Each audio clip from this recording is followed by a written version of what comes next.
तो हेलो बच्चों, मैं आ चुका हूँ फिर से तुम्हारे लिए 9th क्लास लेके एक्सरसाइज 4.3 का दूसरा नंबर सवाल। तो देखो सवाल में क्या करा है कि बिंदु 2 और 14 से होकर जाने वाली दो रेखाएं के समीकरण लिखिए। इस प्रकार की और कितनी रेखाएं हो सकती है और क्यों। तो देखो ये हमारा तो एक बिंदु दे रखा है, ठीक है। यहाँ पे दे दिया है एक बिंदु हमारा है 2 और 14, ठीक है। तो इसे हम कैसे सिद्ध करते हैं, तो बिंदु पहले लिख लेते हैं हमारा, ठीक है। हल में लिख लेते हैं बिंदु क्या है 2 और 14। तो इसको मान लेते हैं x बराबर, यहाँ लिख देते हैं माना कि x बराबर, ये हमारा x हो जाएगा, ये y हो जाएगा। x बराबर 2 और y बराबर 14, ठीक है। तो ये हमारा हो गया x और y का मान हो गया, ठीक है।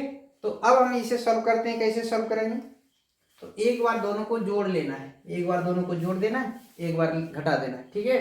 तो सबसे पहले लिखेंगे समीकरण हम लिखेंगे,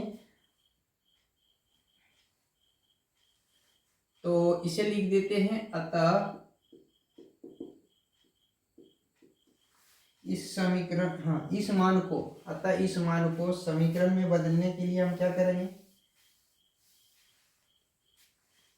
इस मान को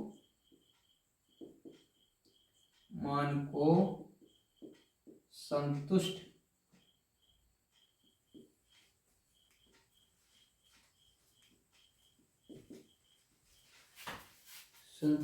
करने के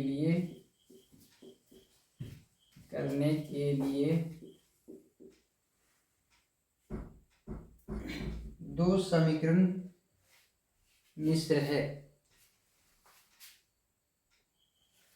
तो यहाँ पे क्या लिखिए, इस मान को संतुष्ट करने के लिए यानी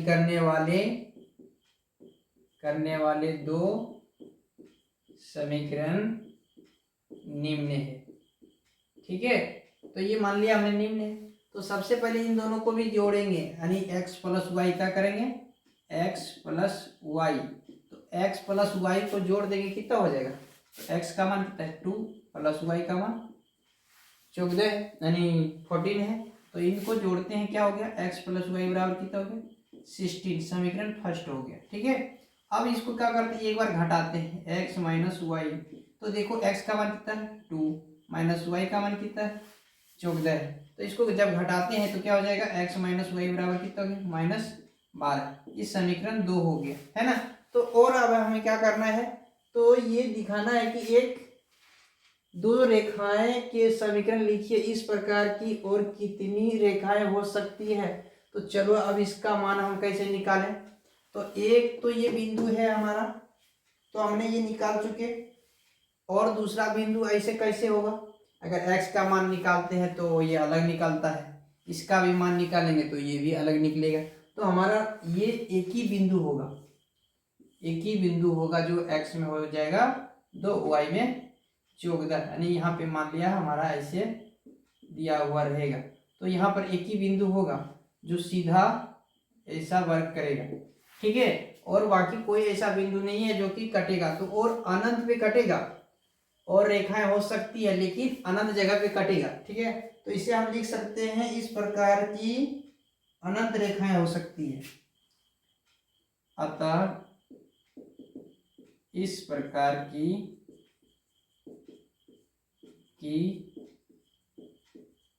अनंत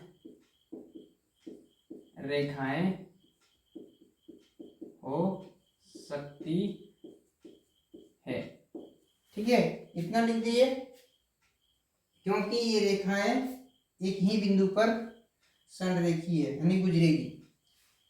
क्योंकि हो सकती है, क्योंकि लिख दो यहाँ पे, क्योंकि यह रेखा क्योंकि ये एक बिंदु है ना हमारा 2 और 14, तो इसको हम लिख सकते हैं क्योंकि एक ही बिंदु, एक ही बिंदु 2 और 14 जो कि हमारा क्या हो सकता है, से गुजर सकती है, गुजर सकती है। थैंक यू बच्चों। तो देखो ये हमारा सवाल कुछ नहीं था, बस इतना सा ही था। और अब चलते हैं, अगला सवाल है तीसरा नंबर। तो देखो बच्चों तीसरा नंबर सवाल क्या है, दिए गए समीकरण दिए गए यानी अभी बिंदु 3 और 4 समीकरण 3y बराबर ax प्लस 7 के आलेख पर स्थित है, तो a का मान ज्ञात कीजिए। तो a का मान हमें इसमें से निकालना है, तो a का मान कैसे निकालेंगे, तो सबसे पहले हमारा समीकरण क्या दे रखा है, हल लिखते हैं। यहाँ क्या लिखेंगे, हल। तो समीकरण हमारा दिए रखा है, समीकरण है 3y equal to ax plus 7 है ना। तो और दे रखा क्या, बिंदु दिया है, बिंदु दिया है हमारा 3 और 4। तो हम मान लेते हैं क्या, माना ये x है पहले और ये y, तो माना कि x बराबर 3 और y बराबर 4, ये मान लिए। ठीक है, तो अब समीकरण लिखते हैं, समीकरण क्या, 3y equal to ax plus 7। चलो 3 तो लिख दिए, इंटू y का मान कितना है 4 इक्वल टू a लिख दिए, इंटू x का मान 3 प्लस 7।